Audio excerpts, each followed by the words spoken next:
Hello everyone, we are glad to welcome you on a HardReset.Info YouTube channel, and today I would like to demonstrate that you can turn off contacts on Twitter. To begin with, launch settings, or enter settings should I rather say, which you can do by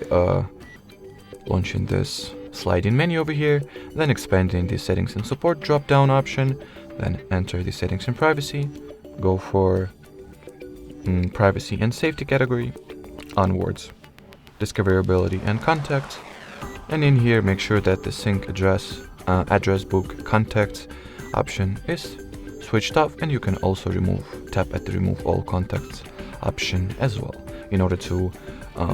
get rid of all previous synchronization that you might have had. Tap at the yes option, and that will be pretty much it. So thanks for watching, thanks for your attention, and bye bye.